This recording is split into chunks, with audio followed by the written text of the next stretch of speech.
ગઈકાલે સુરતમાં એક સગીરાની જે છેડતીનો બનાવ સામે આવ્યો હતો। આ ઘટનાથી પાટીદાર સમાજમાં ભારે આક્રોશ ફાટી નીકળ્યો હતો। આ ઘટના મામલે સમગ્ર સુરતમાં આખા દિવસ વિરોધ જોવા મળ્યો। જે પોલીસ છે, ગૃહમંત્રી છે, તેમના વિરુદ્ધ સૂત્રોચ્ચાર થયા। ત્યારબાદ સાંજે એક કથિત ઓડિયો વાયરલ થયો અને આ ઓડિયોમાં આમ આદમી પાર્ટીના એક ઉમેદવાર અને એક અન્ય વ્યક્તિ છે તેમના દ્વારા ષડયંત્ર અને પ્રી પ્લાનિંગ કરવામાં આવ્યું હોય તેવા આક્ષેપો થયા। ત્યારે પેલા એક કથિત ઓડિયો વિશે વાત કરી આ વિડીયોમાં।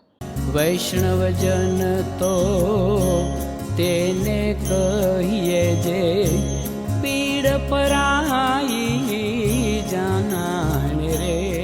દર્શક મિત્રો, નવજીવન ન્યૂઝમાં આપનું સ્વાગત છે। સુરતના અલથાણ પોલીસ સ્ટેશન હદ વિસ્તારમાં એક છેડતીનો બનાવ સામે આવે છે, જેમાં અજીઝ નામનો આધેડ છે તે સગીરાની છેડતી કરે છે અને આને લઈને સમગ્ર સુરતમાં ભારે રોષ જોવા મળે છે।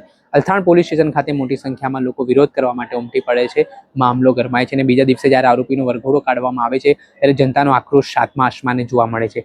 આ ઘટનાના સંદર્ભમાં સુરતના લોકો છે તે પોલીસ અને ગૃહમંત્રી સામે પોતાનો રોષ પણ વ્યક્ત કરે છે અને જે છાજિયા લેવામાં આવે છે, નારાજગી દર્શાવવામાં આવે છે ત્યારે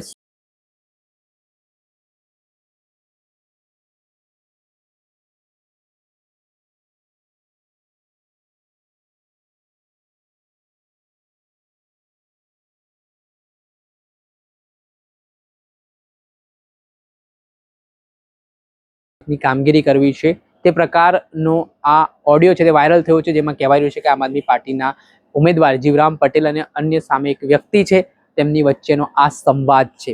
જો કે આ કથિત ઓડિયોની નવજીવન ન્યૂઝ પુષ્ટિ નથી કરતું, પરંતુ જે સ્થિતિ નિર્માણ પામી પેલા એક કથિત ઓડિયો સાંભળો। હા, પેલા જીવા કાકાનો ફોન હતો, ઢીલા પડવા નહીં ટૂંકું કીધું છે। હાલત થઈ જશે, કોઈ ઢીલું નહીં પડતું। પોલીસ જે બરાબર સર્વિસ કરી નાખી છે મોહમ્મદિયાની, પણ જો આપણે ઢીલા પડીશું ને ક્રેડિટ બધી સંઘવી લઈ જશે એટલે આપણે હવે જીપ કોઈ બાર કેથી કરવું પડશે એના।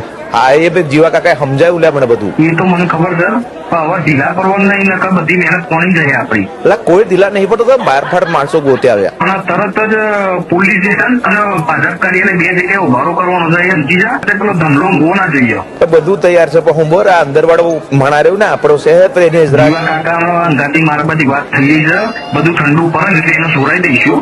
ઓનાથી આખી વાત આપણી બાજુ વળી જશે અને ઓલા પટેલિયાઓ બધા ભાજપની ભક્ત ઠોકી નાખશે। હાલત કરાવું છું તું।